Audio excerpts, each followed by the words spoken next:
നമസ്കാരം. പിണറായി സ്ഥലത്തുമില്ല, ഭരണ ചുമതല ആർക്കും കൊടുത്തിട്ടുമില്ല. ആ അവസരം നോക്കി മണ്ണിര മുതൽ മൂർഖൻ വരെ തലപൊക്കി തുടങ്ങി സെക്രട്ടേറിയറ്റ്. കാര്യങ്ങൾ ഇങ്ങനെ പോയാൽ അടുത്ത കേസിൽ ഉൾപ്പെടുത്തിയെങ്കിലും നല്ലൊരു പാമ്പ് പിടുത്തക്കാരനെ കൂടി സെക്രട്ടേറിയറ്റിൽ സ്ഥിരം തസ്തികയിൽ തിരികെ കയറ്റുന്നത് നന്നായിരിക്കും. ഓരോ ഫയലിലും ഓരോ ജീവിതമുണ്ടെന്നാണ് പിണറായി ഓരോ വട്ടവും ജീവനക്കാരെ ഓർമ്മിപ്പിക്കുന്നത്. പക്ഷേ കെട്ടിക്കിടക്കുന്ന ഓരോ ഫയലിനുള്ളിലും ഓരോ ജീവന്റെ അനക്കമുണ്ടെന്നും ആ അനക്കം ജീവനക്കാരുടെ ജീവൻ എടുക്കാൻ മാത്രം വിഷമുള്ള പാമ്പുകളുടേതാണെന്നും പിണറായി പലവട്ടം പ്രസംഗിപ്പിച്ചപ്പോൾ പോലും ജീവനക്കാർ ഓർത്തിട്ടുണ്ടാകില്ല. കെട്ടിക്കിടക്കുന്ന ഫയലുകൾക്കിടയിൽ പാമ്പുകൾ ഉണ്ടോ എന്ന ജീവനക്കാരുടെ ആശങ്ക കാരണം ഫയലുകൾ പൊടിതട്ടിയെടുക്കാൻ പോലും മടിക്കുന്ന അവസ്ഥയിലാണ്. ഇനി തങ്ങളെക്കാൾ വിഷം രാഷ്ട്രീയക്കാർക്കുണ്ടോ എന്നറിയാനോ അതോ അതറിഞ്ഞിട്ട് നാണക്കേട് കാരണമോ ഒളിച്ചിരിക്കുന്നതാണോ ഈ ഫയലുകൾക്കിടയിൽ എന്നും അറിയില്ല. ഒരു തരത്തിൽ പാമ്പുകൾക്കും പഴുതാരയ്ക്കുമൊക്കെ സുഖമായി ജീവിക്കാൻ ഈ ഫയലുകൾക്കുള്ളിൽ തന്നെയാണ് പറ്റിയിടം. കെട്ടിക്കിടക്കുന്ന ഫയലുകൾക്ക് നീക്കുപോക്കൊന്നും ഇല്ലാത്തത് കൊണ്ട് ആരും ശല്യപ്പെടുത്തുമോ എന്ന് ഭയക്കേണ്ടല്ലോ.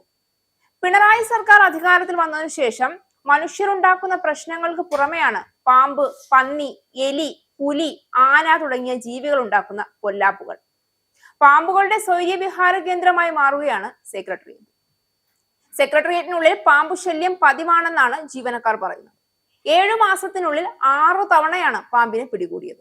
സെക്രട്ടേറിയറ്റ് വളപ്പ് കാടുകയറിയതും കെട്ടിടാവശിഷ്ടങ്ങളും വർഷങ്ങൾ പഴക്കമുള്ള ഫയലുകൾ കൂട്ടിയിടുന്നതും ഒക്കെ വിഷജന്തുക്കളുടെ സാന്നിധ്യത്തിന് കാരണമാവുകയാണ്. മരത്തടികളും ചെടികളും അരയ്ക്കൊപ്പം വളർന്നു നിൽക്കുന്നുണ്ട്.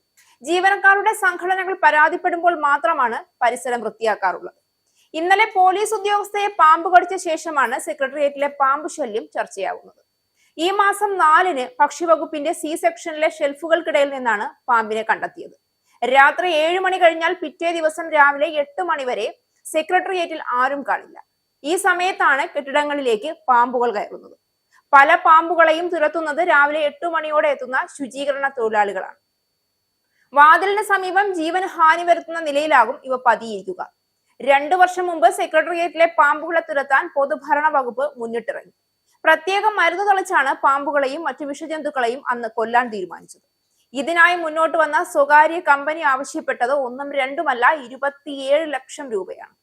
ഇതോടെ പണമില്ല എന്ന കാര്യം പറഞ്ഞ് അധികൃതർ കൈമലർത്തി.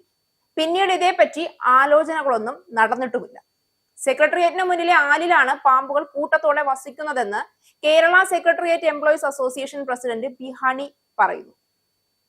ജീവനക്കാർക്ക് ആശങ്കയുണ്ട്. ഇപ്പോൾ കൺമുന്നിൽ കാണുന്ന പാമ്പുകളെ തുരത്തുകയാണ്.